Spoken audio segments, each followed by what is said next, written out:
Good morning. एक और कहानी। आज कुछ नया कॉन्सेप्ट है, electrophilic substitution reactions of phenol.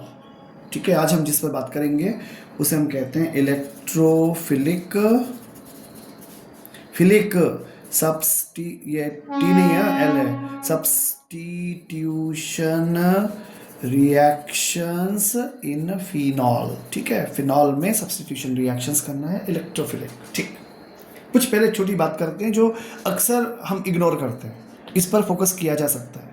देखो, अगर आपके पास बेंजीन होती है तो बेंजीन का अगर आपको हेलोजनेशन करना होता है तब आपको किसी लिविस एसिड की जरूरत पड़ती है। ध्यान दीजिएगा, जब आप बेंजीन का हेलोजनेशन करते हो तो उसमें हेलोजनेशन प्रोसेस करने के लिए आपको FeCl3 या FeBr3 जैसे आपको लिविस एसिड की जरूरत पड़ती है। क्या करता है ये लिविस एसिड? ये करता है ब्रोमीन जो मॉलिक्यूल अटैक करेगा या जो क्लोरीन अटैक करेगा उसको पोलराइज करता है। उसको क्या करता है? पोलराइज करता है। जब ये पोलराइजिंग हो जाती है तब जाकर के अटैक होता है। Am I clear? ये सिंपल सी कहानी है, ध्यान रखिएगा। बेंजीन के हेलोजनेशन के लिए आपको लुइस एसिड की जरूरत पड़ती है जो अटैकिंग हेलोजन जो होता है, क्लोरीन या ब्रोमीन या आयोडीन जो भी है, उसे पोलराइज करने का काम करता है। अच्छा, लेकिन क्या होता है कि अगर आप बात करो फिनॉल की, तो फिनॉल में अगर ये एब्सेंट है तो भी रिएक्शन होती है। यानी यहां पर लुइस एसिड की प्रेजेंस कोई कंपलसरी एक जजमेंट नहीं होता, एक कंपलसरी कोई सेंटेंस नहीं होता, कोई कंपलसरी अथॉरिटी नहीं है। जरूरी नहीं है ऐसा, कोई जरूरी नहीं, बिल्कुल जरूरी, ऑप्शनल है। तो ध्यान दीजिएगा। ऐसा क्यों भला? ऐसा इसलिए क्योंकि हम बोलते हैं इसको activation effect of hydroxy. Activation effect of hydroxy on phenol, यानी बेंजीन रिंग। फिनॉल में बेंजीन रिंग पे OH का क्या होता है? एक एक्टिवेशन इफेक्ट काम करता है। इससे क्या होता है? इसका मतलब ये हुआ कि ये रेडिली अवेलेबल होता है, यानी रिएक्शन के लिए, हेलोजनेशन के लिए।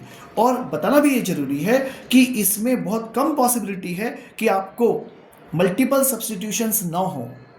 यहां पर क्या होता है? मल्टीपल सब्स्टिट्यूशंस होते हैं, यानी पॉली हेलोजन डेरिवेटिव मिलते हैं। आपको क्या मिलता है? पॉली सब्स्टिट्यूशंस होते हैं यहां पर। और ये मुश्किल होता है कि हम उसको एक जगह फोकस करें। दूसरी चीज यह भी बताना जरूरी है कि OH ग्रुप कैसा होता है? Ortho para. ध्यान रखिएगा। तो डेरिवेटिव जो बनेंगे वो ऑर्थो और पैरा डायरेक्टिव के जो भी डायरेक्शन से जो मिलते हैं वो बनेंगे। और मैक्सिमम केसेस में दिमाग रखिएगा कि सिंगल डेरिवेटिव मिलना मुश्किल होता है। सिंगल डेरिवेटिव मिलना मुश्किल, फिर हम उसको रेस्ट्रिक्ट करना पड़ता है। रेस्ट्रिक्शन के लिए हम फिर क्या करते हैं? कार्बन डाइसल्फाइड हो गया, है ना, इस तरह से हम यूज करना पड़ता है, CS2 वगैरह यूज करना पड़ता है। Am I clear? So let me start now the story. अब कहानी शुरुआत होती है हेलोजनेशन से। ये आप इसके बेसिक से पहले से वाकिफ हैं। सपोज ये क्लोरीन या ब्रोमीन है ना, मैं यहाँ पे लिख सकता हूँ ऐसे, क्लोरीन से रिएक्शन करता है या ब्रोमीन से रिएक्शन करता है। क्या ले ले? क्लोरीन की ब्रोमीन, तो आप कहोगे क्लोरीन, शाबाश। तो मैंने ले लिया 3Br2 और यहाँ पे क्या किया? लिखा H2O।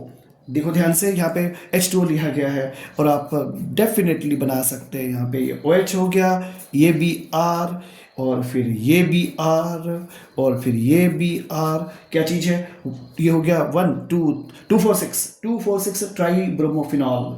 इसका व्हाइट प्रेसिपिटेट बनता है। क्या बनता है? व्हाइट प्रेसिपिटेट मिलता है। इसका 246 ट्राई ब्रोमोफिनॉल का प्लस कर सकते हो 3HBr आउट, 3HBr बाहर हो गए। Am I clear? ये सिंपल सी कहानी है। अच्छा, अगर आप चाहते हो कि एक लेस पोलर सॉल्वेंट यूज करो, यहां पे तुमने देखा एक चीज, तुमने क्या यूज किया है? Polar solvent. What is this? Polar solvent. अब तुम एक लेस पोलर सॉल्वेंट यूज कर लो, जैसे कार्बन डाइसल्फाइड, और बताओ क्लोरोफॉर्म CHCl3, और बताओ CCl4। अगर आप इनका यूज करते हो और टेम्परेचर कर देते हो कम और टेम्परेचर करते हो लो, ठीक है, लो टेम्परेचर पे करते हो, तो फिर तुमको मोनोफिनॉल मिल सकते हैं। तो मोनोफिनॉल मिल सकते हैं। यानी अब आप इसमें ऐसा बोल सकते हो कि भाई सपोज ये हो गया OH, अब आप इसकी रिएक्शन कर दीजिए। मान लो किसी करें, बताओ क्लोरीन या ब्रोमीन से, तो आपने कहा क्लोरीन, वेरी गुड। ब्रोमीन, तो क्या हुआ? लिख देते हैं इन CS2, ऐसा लिख दिया। और टेम्परेचर होता है 273 केल्विन। मैं क्लियर? पहचाना टेम्परेचर 0 डिग्री सेल्सियस, 273 केल्विन। तो इस केस में क्या होगा? डेफिनेटली आप जैसे जानते हो OH, और ये बन जाएगा ब्रोमीन प्लस ये बनाइए यहाँ पे OH और ये बनाइए ब्रोमीन। आई होप कि तुम्हें बात समझ में आई है। यानी बेसिकली अगर जनरल कंडीशन देखा जाए सिर्फ पानी की प्रेजेंस है, और होता क्या है मॉइस्चर भी अलाउ है, मॉइस्चर मतलब पानी अवेलेबल होता है, तो उस केस में क्या बनता है 2,4,6 ट्राइब्रोमो बनते हैं, व्हाइट प्रेसिपिटेट बनता है।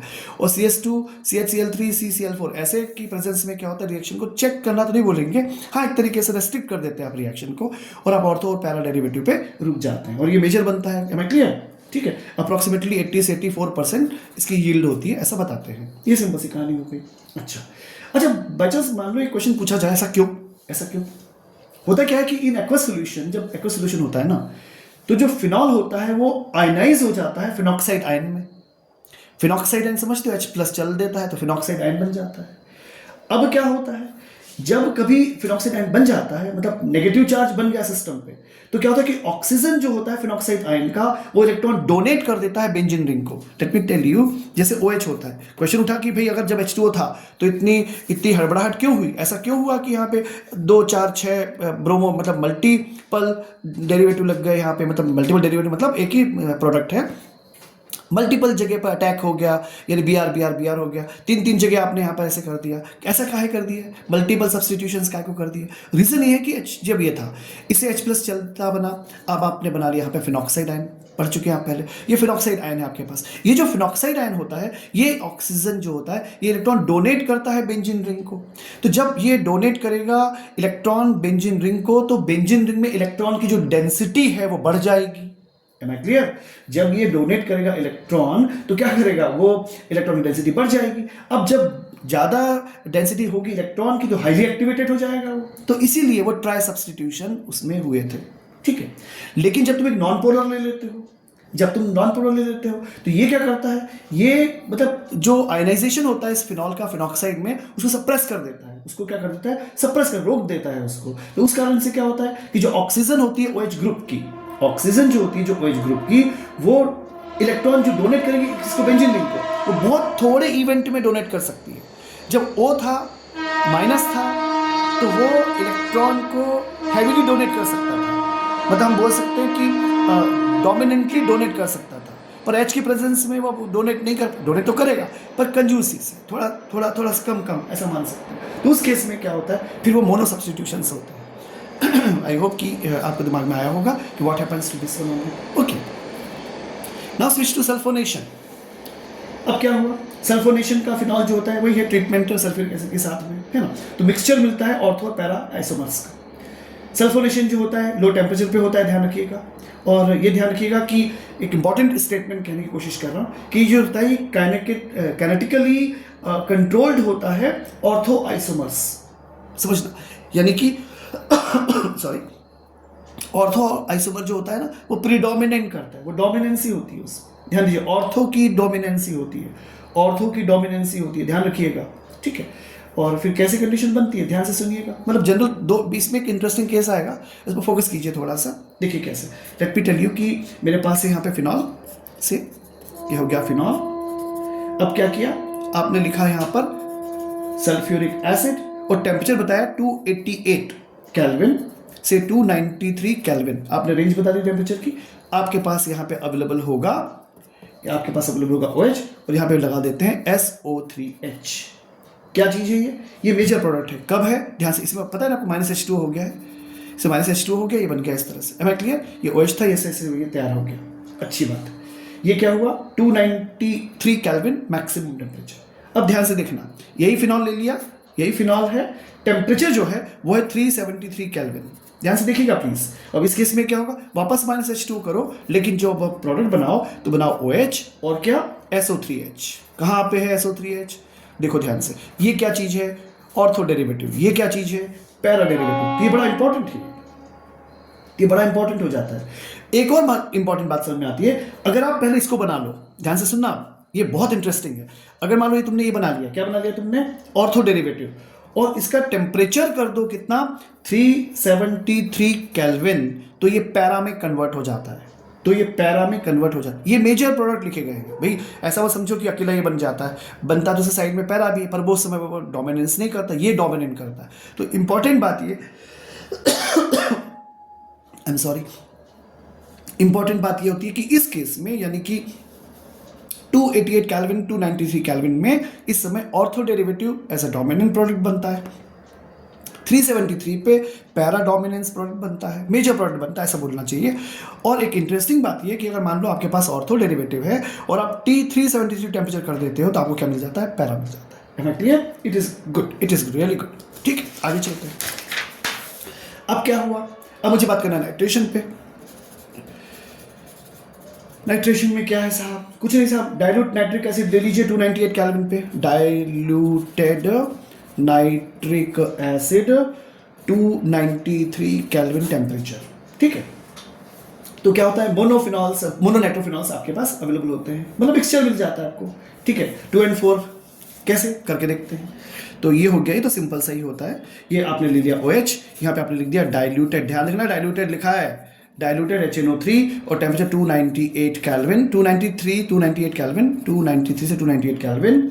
You are simply having this idea, आपको यहाँ पे मिल जाता है, ये हो गया ऑर्थो नाइट्रोफिनॉल और ये हो गया पैरा नाइट्रोफिनॉल। ये अप्रॉक्सीमेटली 40% बनता है और ये ध्यान रखना अप्रॉक्सीमेटली 13% बनता है।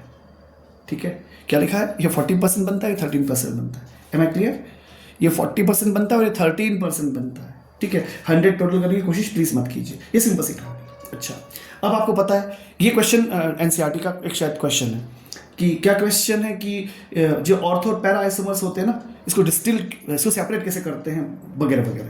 तो सिंपल सी कहानी होती है कि जो स्टीम डिस्टिलेशन से हम इसको सेपरेट कर सकते हैं, क्योंकि ऑर्थो आइसोमर स्टीम वोलेटाइल होता है। ध्यान से सुनिए, क्या कहा मैंने आपसे, इस क्वेश्चन का जवाब यही है कि ऑर्थो आइसोमर जो होता है वो क्या होता है, वो स्टीम वोलेटाइल होता है। क्या होता है, स्टीम वोलेटाइल होता है। काहे को होता है, बिकॉज ऑफ अ किलेशन।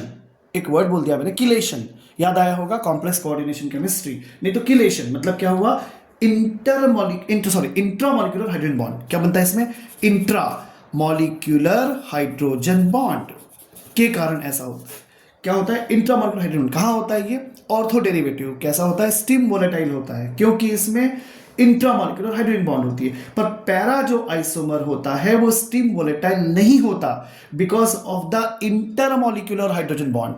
यानी ऑर्थो में होता है इंट्रामोलिक्यूलर हाइड्रोजन बॉन्ड, लेकिन पैरा में होता है, जो पैरा डेरिवेटिव होता है वो स्टीम वोलेटाइल नहीं होगा। Am I clear? क्या कंडीशन बन गई, ऑर्थो आइसोमर स्टीम वोलेटाइल होता है, पैरा आइसोमर स्टीम वोलेटाइल नहीं होता। काय को, ये इस ऑर्थो में जो स्टीम वोलेटाइल होता है उसमें होता है इंट्रामोलिक्यूलर हाइड्रोजन बॉन्ड, मतलब विद इन अ मॉलिक्यूल। लेकिन इस केस में स्टीम वोलेटाइल क्यों, क्योंकि इसमें इंटरमोलिक्यूलर हाइड्रोजन बॉन्ड पाया जाता है, इसमें पाया जाता है इंटरमोलिक्यूलर हाइड्रोजन बॉन्ड पाया जाता है, इस कारण से स्टीम वोलेटाइल नहीं होता। तो इसको सेपरेट किया जा सकता है कैसे, उसको कोशिश करते हैं थोड़ा बताने की इसको कि एक्चुअली कैसे किया जा सकता है। ठीक है, तो क्या किया, मान लो मैंने बनाई ये एक बेंजीन की रिंग बनाई, ये ऐसे ऐसे ऐसे कर दो। अब क्या किया कि इस पोजीशन पे यहाँ लिख दो OH, यहाँ लिख दो OH, चलिए OH हो गया, और यहाँ लिखा मैंने NO2, तो N, ये हो गया डबल बॉन्ड ऑक्सीजन, ध्यान दीजिएगा, ये हो गया ऑक्सीजन, NO2 लिखा हुआ है। ठीक है, अब कंडीशन क्या बनती है, इस ऑक्सीजन पे नेगेटिव, जिसपे डबल बॉन्ड है उसे मत लगाना है ना, H के साथ जोड़ना है इसको, तो ये डॉट लगा दो। ये जो डॉट से आपने शो किया, ये क्या शो है, ये क्या शो हो रहा है, हाइड्रोजन बॉन्ड। क्या बनाना, पूरा बना लो, क्या को बनाना, तो ये ऐसे बन गया। Am I clear? ये क्या है, ऑर्थो नाइट्रोफिनॉल में क्या हो गया, इंट्रामोलिक्यूलर हाइड्रोजन बॉन्ड हो गया। अच्छा, पैरा का खेल क्या होता है, पैरा में देखो ये OH हो गया, फिर आपने क्या किया, बेंजीन की रिंग बना डाली, ऐसे ऐसे ऐसे कर डाला, इस पे N किया, इस पे पॉजिटिव किया, डबल बॉन्ड ऑक्सीजन किया, फिर देखिए O किया, माइनस किया, ठीक है, फिर dot dot dot dot dot dot किया, फिर किया H किया, फिर तुमने इसको O किया, फिर वापस तुमने इसको ऐसे ऐसे ऐसे बेंजीन रिंग बना डाली, तुमने ऐसे ऐसे ऐसे कर दिया, तुमने N प्लस लिया, फिर डबल बॉन्ड ऑक्सीजन बना दी, और फिर O माइनस कर दिया, एंड सो ऑन। इसमें क्या हुआ, इंटरमोलिक्यूलर हाइड्रोजन बॉन्ड बन गया। इसमें क्या बन गया, intermolecular hydrogen bond. I hope you understand. तो इस कारण से ऐसा होता है। अब एक इंपॉर्टेंट बात है यहाँ पे, है ना, एक चीज़ देख रहे हो शायद आपने नोटिस किया होगा, मैंने आपको यहाँ पे थोड़ा सा पिन पॉइंट भी किया, थोड़ा सा आपको यहाँ पे बताने की कोशिश की है, 40% 13%। आप एक चीज़ देख रहे हो कि द यील्ड ऑफ मोनोनाइट्रोफिनॉल्स जो मिल रही है बहुत कम है। वो ऐसा क्यों, क्योंकि partial oxidation of the ring by HNO3, partial oxidation ही होता है, ध्यान दीजिएगा, पार्शियल ऑक्सीडेशन ही होता है। मतलब क्या हुआ, अब आप चाहते हो नहीं साहब ये तो बहुत कम है, हमको तो ज़्यादा प्रोडक्ट, समझिए इस बात को, ये अच्छा क्वेश्चन बन जाता है। इस केस में आपको यहाँ पे 100% नहीं मिलेगा, ये आपको मिलेगा 40% 13%। क्वेश्चन क्यों? क्योंकि डाइल्यूट HNO3 जो होता है इसको पार्शियली ऑक्सीडाइज ही कर पाता है, ठीक है, पर आप चाहते हो कि इसकी यील्ड ज़्यादा होना चाहिए नेचुरली, तो अब क्या करोगे? तो ध्यान से देखिएगा कि क्या होने की कोशिश हो रही है। अब समझिएगा, suppose again you are having with you phenol, ये फिनॉल है, हम क्या करेंगे? इसको ट्रीट करेंगे, पहले हम ट्रीट करेंगे NaNO2 प्लस HCl के लिए। किसे ट्रीट करेंगे? NaNO2 plus HCl, NaNO2 plus HCl, यानी हम इसको बोल सकते हैं HNO2, जो ऐसा लिखा रहता है इन situ। इन situ मतलब ड्यूरिंग द रिएक्शन क्रिएट हो गया है, या हमने क्या इंस्टेंटेनियसली बना है, इसको बोलते हैं इन situ। जैसी कंडीशन बन गई तो फिनॉल है, फिनॉल में मैंने यहाँ पे लिख दिया HNO2, टेम्परेचर 280 केल्विन, समझ में आया? और HNO2 कहाँ से आया है? यहाँ से NaNO2 प्लस HCl से आया। तो इस केस में क्या होता है, प्लीज ध्यान दीजिएगा, इस केस में OH तो अपनी जगह ठीक है, यहाँ बन जाता है NO, एक बहुत इंपॉर्टेंट है, ये क्या होता है 4 नाइट्रोसोफिनॉल। ये क्या चीज है? पैरा पोजीशन पे है ना, इसको बोलते हैं 4, ये नाइट्रो नहीं है, नाइट्रोसो है, NO है भाई, ये क्या है? नाइट्रोसोफिनॉल, ये बनता है नाइट्रोसोफिनॉल बन जाता है, और इसकी यील्ड होती है 90% के आसपास। क्या बनती है? 90%। अब इसका रिएक्शन कर दो डाइल्यूट HNO3 के साथ, ऑक्सीडेशन, और तुमको जो चाहिए वो मिल जाएगा। मतलब OH कितना हो जाएगा? NO2, ये आपको 100% मिल गया, मतलब आपको आपका 100% मिल जाता है। Am I clear? ये it's a beautiful method, it's a beautiful method. Am I clear? तो पहले नाइट्रोसो बनाओ, कैसे? NaNO2 प्लस HCl से, फिर इसका नाइट्रेशन करो डाइल्यूट HNO3 से, तो यहां पर मिल जाएगा नाइट्रो। Am I clear? ये सिंपल इसकी कहानी होती है। क्लियर है? चलिए आगे चलते हैं। अच्छा, आपके मन में क्वेश्चन आया होगा, हर बार जब भी आप पढ़ते हो आपने कॉन्सेंट्रेटेड कहा है, यहाँ तो डाइल्यूटेड ले रखा है। अगर मान लीजिए आप कॉन्सेंट्रेटेड ले लो तो क्या होगा? वही तो, मतलब वही वो बात ऐसे आ जाती है कि सपोज आपने यहाँ पे क्या ले लिया? OH ले लिया। नाउ जो आप हमेशा पढ़ने के आदी हो वो लिख देते हैं कॉन्सेंट्रेटेड HNO3, इसके आपको हैबिट है कॉन्सेंट्रेटेड H2SO4। तो ध्यान दीजिए प्लीज़, बात की शुरुआत यहीं से हुई थी आज। ये OH की प्रेजेंस पता है आपको, फिनॉल है, H चला जाता है, फिनॉक्साइड बनता है, कार्बन कह रहा हूँ, ये जो बेंजीन रिंग है इस पर इलेक्ट्रॉन की डेंसिटी बहुत बढ़ जाती है, इसकी एक्टिवेशन बहुत ज़्यादा हो जाता है। अब आपको इतनी सारी बातें सुन के समझ में आ गया होगा कि मुझे यहाँ पे क्या करना होगा, मुझे ये करना होगा। Am I clear? लेकिन हम समझ सकते हैं कि हमको ऑर्थो पैरा चाहिए था, इसलिए वो मैंने किया। Am I clear? तो हेलोजिनेशन में पहले वो बना लिया था ट्राई, उसके बाद में फिर ऑर्थो पैरा, इससे पहले ऑर्थो पैरा पे फोकस किया, बाद में बनाया ट्राई, ठीक है। अब ध्यान दीजिएगा कि इसे पता क्या बोलते हैं, क्या चीज़ है ये? 2,4,6 ट्राइनाइट्रो फिनॉल, 2,4,6 ट्राइनाइट्रो फिनॉल, इसे क्या बोलते हैं? इसे बोलते, ये बहुत कम बनता है, ध्यान रखना, बनता है इसका बहुत कम बनता है, बहुत कम बनता है इसका, बहुत कम बनता है। रिपीट कर रहा हूँ, इसे बोलते हैं पिकरिक एसिड, पिकरिक एसिड, बहुत कम बनता है पिकरिक एसिड, ठीक है। अच्छा, आजकल पिकरिक एसिड ये तो इंपॉर्टेंट डेरिवेटिव है, तो ये आजकल इसको इस तरह से नहीं बनाया जाता, आजकल इसे बनाया जाता है कॉन्सेंट, जो फिनॉल होता है ना, उसकी रिएक्शन की जाती है कॉन्सेंट्रेटेड सल्फ्यूरिक एसिड से 373 केल्विन पे, ठीक है। तो फिर क्या होता है कि जो है 2 फिनॉल सल्फोनिक एसिड बनता है, 2 फिनॉल सल्फोनिक एसिड बनता है और 4 फिनॉल सल्फोनिक एसिड बनता है। अरे ऑर्थो और पैरा बनेगा ना, तो हम रिएक्शन किसे कराएंगे? आजकल ये बनाने के लिए हम क्या करते हैं? कॉन्सेंट्रेटेड सल्फ्यूरिक एसिड का यूज करते हैं, फिनॉल के साथ रिएक्शन करते हैं। तो क्या होता है? ऑर्थो और पैरा पोजिशन पे सल्फोनिक एसिड के डेरिवेटिव मिलते हैं, ठीक है। उसके बाद में फिर क्या करते हैं? उसके बाद में इस मिक्सचर को रिएक्शन करते हैं HNO3 के साथ, इसका फिर रिएक्शन करते हैं कॉन्सेंट्रेटेड HNO3 के साथ। और जब इसको रिएक्शन करते हैं तो हमें अप्रॉक्सीमेटली 90% यील्ड का मिल जाता है पिक्रिक एसिड। समझ में है आपको? तो ये एक बहुत इंपॉर्टेंट कंडीशन बनती है। तो पिक्रिक एसिड इस मेथड से बनाते हैं, लेकिन आजकल मेथड ये इसकी यील्ड बहुत पुअर होती है, कमजोर होती है ना, इसलिए आजकल हम ऐसे बनाते हैं कि फिर रिपीट कर रहा हूँ, फिनॉल ले लो, इसका पहले सल्फोनेशन कर डालो कॉन्सेंट्रेट सल्फ्यूरिक एसिड के साथ में, ऑर्थो और पैरा बनेंगे सल्फोनिक एसिड्स, उसके बाद में कॉन्सेंट्रेट HNO3 से रिएक्शन कराओ तो 90% कॉन्सेंट्रेशन का आपको पिक्रिक एसिड मिल जाता है। ये सिंपल सी इसकी कहानी होती है, ठीक है। ये सिंपल सी, मैं चाहो तो रिएक्शन लिख देता हूँ, उसके रिएक्शंस कैसे लिखना है। तो देखो ये हो जाएगा OH, जरूरत नहीं थी, लिख लेते हैं OH है, यहाँ लिखा मैंने H2SO4, ये है कॉन्सेंट्रेटेड, लिख दो 373 केल्विन टेम्परेचर है।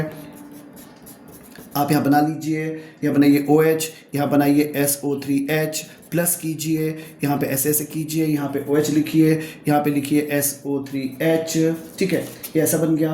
अब इसका रिएक्शन कराइए कॉन्सेंट्रेटेड HNO3 के साथ, यहाँ पर क्या कीजिए, हीट कर दीजिए। यहाँ इसको क्या बोलते हैं पता है आपको, डीसल्फोनेशन की प्रोसेस बोलते हैं, इसको बोलते हैं डीसल्फोनेशन। अरे SO3H को विदा कर रहे हो ना, इसलिए। अब इसे क्या होगा, इसे बना लो तो अपना फाइनल डेरिवेटिव, ये क्या चीज़ है, OH है, ये क्या चीज़ है, NO2 है, ये क्या है, NO2 है, ये क्या है, NO2 है, ये क्या है, पिक्रिक एसिड है, 90% इसकी यील्ड होती है। तो ये थी इलेक्ट्रोफिलिक सब्स्टिट्यूशन रिएक्शंस की कहानी। अभी ये कहानी कंप्लीट नहीं हुई, इसमें बहुत अच्छे रिएक्शंस नेक्स्ट लेक्चर में कवर होंगे, जैसे कि फ्रीडल क्राफ्ट है, कपलिंग रिएक्शन होती है जिसमें ऑरेंज डाई बन जाती है, कोल्बे रिएक्शन आता है इसमें, रिबर टिमन रिएक्शन आता है, उसमें दो पॉसिबिलिटी बनती है। NCERT में शायद एक ही है, लेकिन आप दो कर सकते हैं, CCl4 भी यूज़ कर सकते हैं रिबर टिमन प्रोसेस में। तो आई एक्सपेक्ट कि tomorrow would be the next end of course last episode in connection with this particular alcohols. उसके बाद में फिर डिस्टिंक्शन की है, विक्टर मेयर मेथड वगैरह होते हैं। ऐसा तो NCERT मेंशन नहीं करती, पर उसको हम पढ़ लेंगे थोड़ा सा, तो उसमें कुछ ऐसा बनेगा कि जैसे क्या बोलते हैं, ब्लड रेड कलर आता है, फिर ब्लू आ जाता है, कोई कलरलेस होता है, कभी है ना सूडोनाइट्रॉल और ये सब दुनिया भर की चीज़ें बनती हैं। तो नेक्स्ट लेक्चर में आई शैल ट्राई, ठीक है। Good day please.